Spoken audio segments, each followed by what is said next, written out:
Question क्या है 11.2 का, फाइंड द गेन और लॉस परसेंट। पहला वाला क्वेश्चन क्या है, गेन और लॉस परसेंट। तो गेन माने क्या होता है, प्रॉफिट। गेन माने क्या होता है, प्रॉफिट। और लॉस माने क्या होता है, नुकसान। प्रॉफिट को गेन भी कहते हैं, ठीक।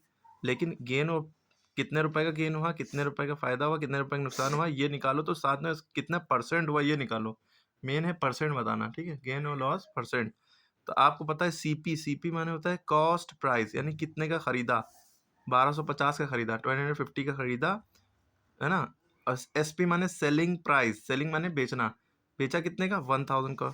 तो ज़्यादा का खरीदा था, बेचा कितने का, कम का। तो लॉस हुआ कि प्रॉफिट हुआ, लॉस हुआ, क्योंकि ज़्यादा का खरीदा था, कम का बेचा। कोई पेन आपने ये वाला पेन जो है 5 रुपए का खरीदा और 3 रुपए का बेचा, लॉस हुआ कि फ़ायदा हुआ, लॉस हुआ है ना। गेन हुआ कि लॉस हुआ, लॉस हुआ, क्योंकि 5 ज़्यादा है, खरीदा ज़्यादा का था, बेचा कम, 3 रुपए का। कितने रुपए का लॉस हुआ, 2 रुपए का। 5 में से 3 घटा दिए, जितने का खरीदा था। सीपी में से एसपी, जितने का बेचा है वो घटा दिए, सीपी माइनस एसपी। तो इसी से पता चल गया कि प्रॉफिट या गेन का फॉर्मूला क्या होता है, लॉस या लॉस का क्या फॉर्मूला होता है। तो प्रॉफिट का फॉर्मूला होता है एसपी माइनस सीपी, और लॉस का फॉर्मूला होता है सीपी माइनस एसपी। तो आपको यहाँ पे ये लिख कर समझ लेना है कि भाई आपने देखा सीपी इतना है 1250 और एसपी आपके पास 1000 रुपये है। तो क्या ज़्यादा है कि सीपी की एसपी, सीपी ज़्यादा है, कॉस्ट प्राइस ज़्यादा है सेलिंग प्राइस से। ये ग्रेटर देन का सिंबल होता है, यानी कॉस्ट प्राइस सेलिंग प्राइस से ज़्यादा है। जब भी कॉस्ट प्राइस या सेलिंग प्राइस से ज़्यादा होता है तो लॉस होता है। तो लॉस, अब लॉस कितने रुपए का लॉस है, तो लॉस का फार्मूला लगाते हैं। लॉस का फार्मूला क्या होता है, सीपी माइनस एसपी।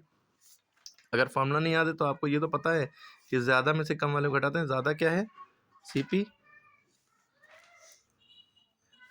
सीपी ज़्यादा है, सड़े हुए पेना बना दिया करिए। 1250, एसपी कितना है 1000, ठीक है। अब इसमें से इसको घटाएंगे कैसे, 1250 ऊपर लिखेंगे, 1000 नीचे लिखेंगे। 0 में से 0 गया 0, 5 में से 0 गया 5, 2 में से 0 गया 2, 1 में से 1 गया 0। पहले वाले 0 की कोई वैल्यू नहीं, 250 लिखेंगे बस। आपका लॉस जो हुआ 250 रुपये का हुआ, लॉस कितना हुआ 250 रुपये का। लेकिन आपसे क्वेश्चन में कितना क्या पूछा गया था कि जो भी हुआ है लॉस या प्रॉफिट को परसेंटेज में निकालो।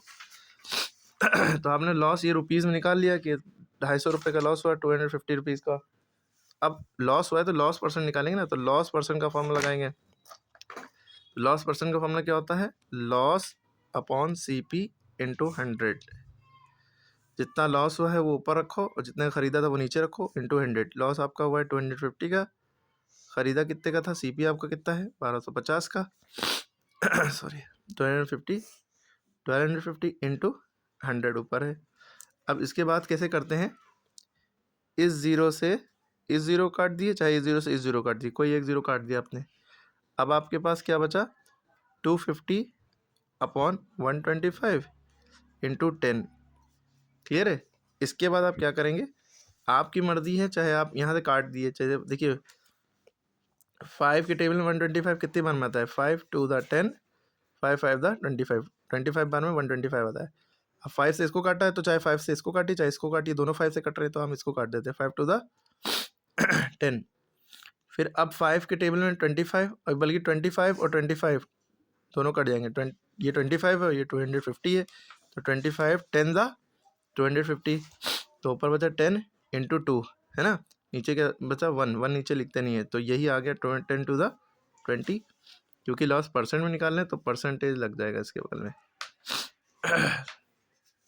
तो समझ में आई बात, कैसे किया।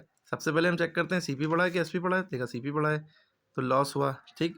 तो लॉस हुआ है तो लॉस का फॉर्मूला लगाया, एसपी मैंने सीपी माइनस एसपी, लॉस निकल आया। फिर इसके बाद लॉस परसेंट का फॉर्मूला लगा दिया, लॉस अपॉन सीपी इंटू 100, फिर सॉल्व कर लिया, ठीक है। जब आंसर आ जाएगा तो परसेंटेज में का सिंबल ज़रूर लगाएंगे लास्ट में, वरना गलत हो जाएगा।